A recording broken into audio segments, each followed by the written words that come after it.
उदार कर्मी लोग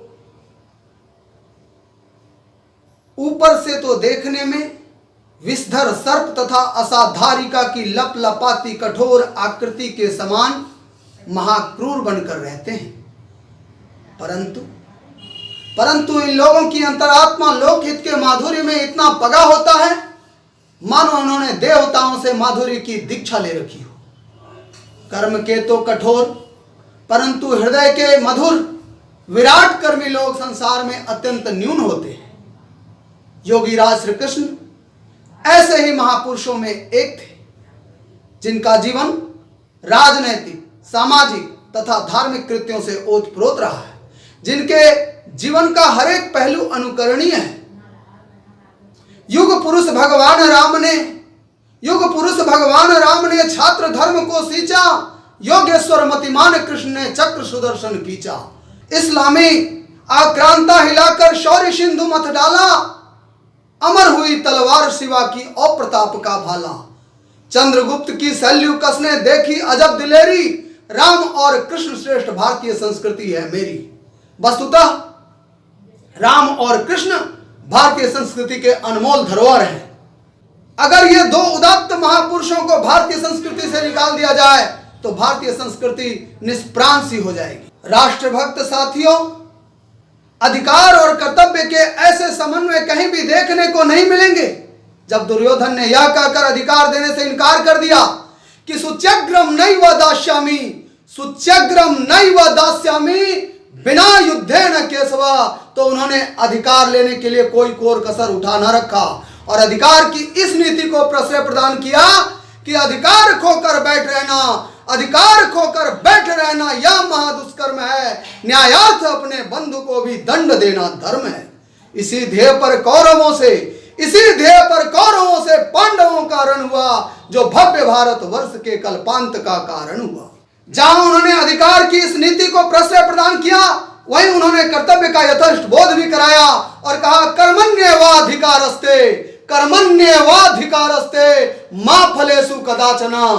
उनके इसी अनासक्त कर्मवाद को उद्बोधन पाकर न जाने कितने ही वीरों ने मां भारती को बेड़ियों से मुक्त करने के लिए अपने जीवन की आहुति दे दी और प्राणपण से लगे रहे। न जाने कितने ही वीरों को अंडमान की जेल में कठोर यातनाएं सहनी पड़ी, कितने ही वीरों की खालें गरम गरम चिमटों से उतार ली गई, कितने ही वीरों की आंखों में गरम गरम लोहे की सलाखाएं घुसेड़ दी गई। परंतु यह सब सहते वे वीर मस्ती भरी जवानी में गाते कि नैनम छिद्यन्ति शास्त्राणि नैनम दहति पावका न चैनम क्लेद्यन्त्यापो न शोषयति मारुतः। और अंततः आत्म तत्व के इस गूढ़ रहस्य के जानने वाले उन वीरों के समक्ष ब्रिटिश साम्राज्य को घुटने टेकने ही पड़े, क्योंकि वो वीर अपने लिए कुछ कामना नहीं की। अपने लिए तो बस इतनी सी कामना की थी कि कुछ आरजू नहीं है आरजू तो बस या रख दे कोई जरा सी खाक ए वतन कफन में।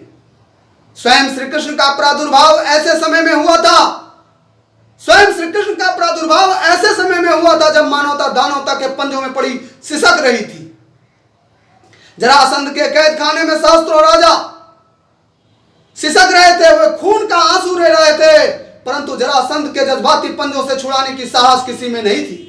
परंतु धन्य है श्री कृष्ण का बुद्धि चातुर्य, जिसने डायमंड्स कट्स डायमंड्स, लोहे को लोहा काटता है की युक्ति को चरितार्थ कर जरासंध के ही घर में धराधाम से उठा दिया।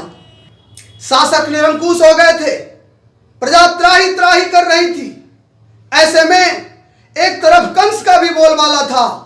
औरंगजेब तो कहा जाता है कि बहुत क्रूर था, परंतु औरंगजेब को शिवा की वीर वाहिनी के समक्ष लोहे के चने चबाने पड़े थे। वहीं कंस अपने दुश्मनों को पैदा होने से पहले ही मार देने का ख्वाहिशमंद था। राष्ट्रभक्त साथियों, आज भी देश में कंस और जरासंध का बहुआयामी बोलबाला है।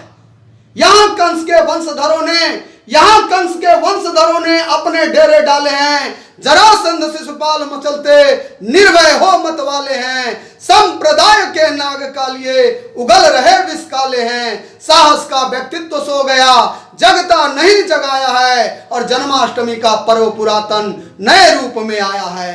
नए जागरण, नई चेतना, नई भावना लाया है। पिता को कैद कर निरंकुश हो गए शासक। कंस पर किसी का अंकुश नहीं था। उस बाहुबली के अत्याचारों से लोग दुर्दांत पीड़ित हो रहे थे। ऐसे में श्री कृष्ण ने बीड़ा उठाया और जब तक वो कंस की छाती पर न चढ़ बैठे तब तक किसी को हवा तक न लगी। जब तक कंस के सिपा सालार तैयार होते तब तक राष्ट्र विप्लव हो चुका था। सारा राष्ट्र विद्रोह के लिए तैयार खड़ा था। इस प्रकार उस नरपंगों ने कंस की भयंकर ताकतों को कंस के घर में मिट्टी में मिला दिया।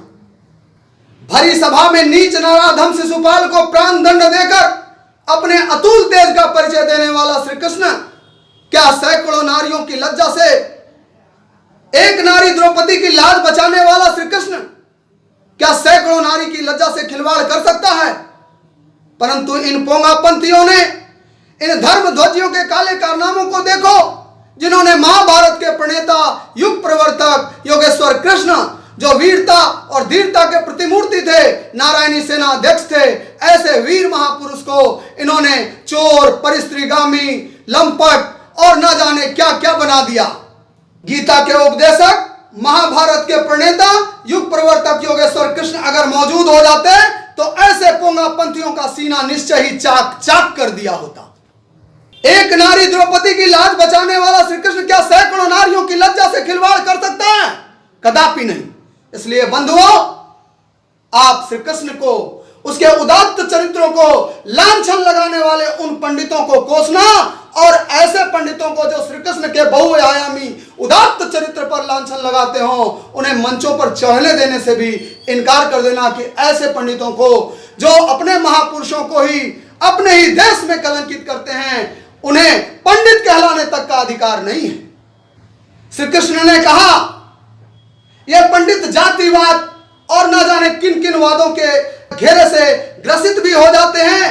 तो श्री कृष्ण के उदात्त चरित्र को देखो, जब उन्होंने कहा कि चतुर्वर्ण्यम मया सृष्टा, चतुर्वर्ण्यम मया सृष्टा गुण कर्म विभाग सा, अर्थात 4 वर्णों की सृष्टि परमात्मा ने की। और क्या कहा? शब्दों को पकड़ना, गुण कर्म विभाग सह, गुण और कर्म के अनुसार। इसलिए जैसे किसी किसान का बेटा अगर कर्नल है तो वह क्षत्रिय है, क्योंकि सीमा पर गोलियां वह खाता है, राष्ट्र की रक्षा वह करता है। अगर किसी क्षत्रिय का पुत्र वेद पाठी है, शास्त्रोक्त ज्ञानी है, तो निश्चित रूप से ब्राह्मण कहलाने के योग्य है। लेकिन हमारे यहां ऐसे कुत्सित सिस्टम ने जन्म लिया, वर्णवाद को इन झूठे पोंगापंथियों ने जातिवाद का जामा पहनाने का प्रयास किया और मौलिकता से हट गए। वर्णवाद का मतलब सेवा का भाव रखने वाले शूद्र कहलाए। तो डॉक्टर, चिकित्सक से बड़ा सेवक कौन है भला? अब बताओ, अछूत मानोगे अगर डॉक्टर को तो चिकित्सा किससे करवाओगे? और वह शूद्र श्रेष्ठ है, हर चिकित्सक शूद्र श्रेष्ठ है, वह शूद्रों में श्रेष्ठ है, क्योंकि सेवा का जो धर्म डॉक्टर अदा करता है, सड़े गले मांस से लेकर बड़े बड़े मवाद पीप को भी बाहर करके आपके अंग प्रत्यंगों को वह स्वस्थ बना देता है। वह शल्य चिकित्सा के द्वारा, ऑपरेशन के द्वारा आपके बड़े बड़े रोगों को हरता है। अगर आप उसे अछूत मान लो तो देखो जरा, लेकिन ऐसा नहीं है। बंधु, श्री कृष्ण ने साफ शब्दों में कहा, चतुर्वर्ण्यम मया सृष्टा गुण कर्म विभाग सह। अगर कोई आपको इस ढंग की बात बताता हो और अनेक सिस्टमों में ग्रसित करता हो कि ऐसे जातिवाद है, वैसे जातिवाद है, उनसे पूछो। कभी इंद्र ने भी लिखा अपने शब्दों में कि जो वृक्षण में पात पात में पात, त्यों हिंदुवन में जात जात में जात। और अंत में कवि इंद्र कहते हैं, ओ आर्य सभ्यता वाले, ओ हिंद सभ्यता वाले, क्या अब भी न होश संभाले? लाज लुटी लाखों ललना की, लाज लुटी लाखों ललना की, फिरती मारी मारी मांगों के सिंदूर धुल गए, धुल गई संपदा सारी, पड़ गए कफन के लाले। ओ आर्य सभ्यता वाले, ओ हिंद सभ्यता वाले, क्या अब भी न होश संभाले? ये जातिवाद के मानने वालों के कारण ही कवि ने इस पर व्यंग्यात्मक शब्दों में कहा, मैं कहता हूं अगर विधाता नर को मुट्ठी में भरकर कहीं छीट दे देवलोक से ही भू पर, तो भी विविध जातियों में ही मनुज यहां आ सकता है। अरे नीचे है क्यारियां बनी तो बीज कहां जा सकता है। इसी जातिवाद की ज्वाला ने न जाने कितने ही घरों को भूमिसात कर दिया। इस पूरे राष्ट्र को इसके कारण कितनी तबाहियां झेलनी पड़ी।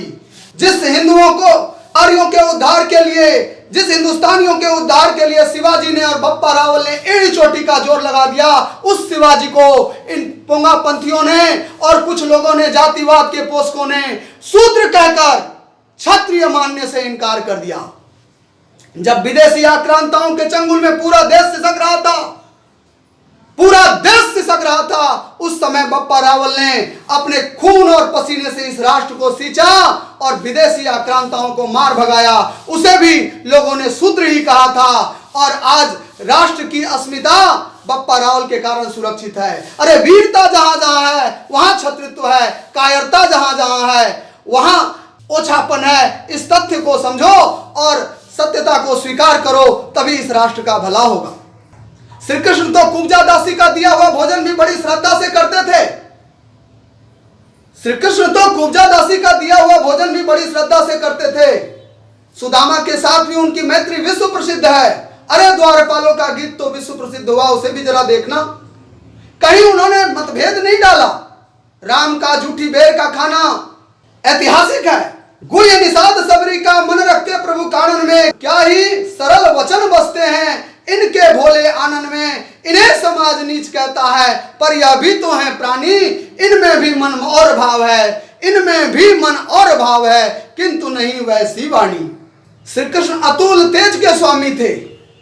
इसलिए जब सम्राट युधिष्ठिर पूछते हैं कि अग्र पूजा के लिए किसे चुना जाए, अश्वमेध यज्ञ में सम्राट युधिष्ठिर पूछते हैं कि अग्र पूजा के लिए किसे चुना जाए, तो भीष्म पितामह कहते हैं, मुझे इस सभा में कोई भी ऐसा राजा दिखाई नहीं पड़ता जिसे श्री कृष्ण ने अपने अतुल तेज से न जीता हो। श्री कृष्ण का राज्य तंत्र स्पार्टा के सैन्य तंत्र की तरह बहुत सशक्त था। उनकी नारायणी सेना विश्व विख्यात थी, तभी तो दुर्योधन ने नारायणी सेना की मांग की थी। परंतु नारायणी सेना लेने के बाद भी कहता है, अल्प बीजम हतम क्षेत्रम हता सने सने नायकम। अल्प बीज से खेती और सेना नायक के अभाव में सेना मारी जाती है। परिणाम यह था कि दुर्योधन को श्री कृष्ण का अभाव जीवन भर खटकता रहा। परिणाम 7 अक्षौहिणी सेना का संचालक 11 अक्षौहिणी सेना को मात दे गया। श्री कृष्ण के उदात्त चरित्र के कारण ही वंदे कृष्णम जगत गुरुम का उद्घोष गूंजा था। इसलिए हे भद्र पुरुषों, आज कहीं कीर्तन होता है तो लोग गाते हैं हरे रामा रामा रामा हरे हरे, हरे कृष्णा कृष्णा कृष्णा हरे हरे। यह शब्द गिफ्ट में नहीं गूंजा है। इसे गुंजाने के लिए श्री कृष्ण ने, राम ने अपने अतुल तेज का परिचय दिया और पूरे विश्व में भारतीय संस्कृति का ध्वज लहराया। Indian culture is rich culture, यूं ही नहीं गिने जाते, इसमें ऐसे ही उदात्त महापुरुषों का योगदान है। अंत में मैं ऐसे महापुरुषों को बार बार नमन करता हूं और आप सबों से आग्रह करता हूं कि अपने महापुरुषों के चरित्र पर लांछना और कलंक का टीका न लगाएं। इन्हीं के साथ आप समस्त देशवासियों को सत सत अभिनंदन है, सत सत प्रणाम है।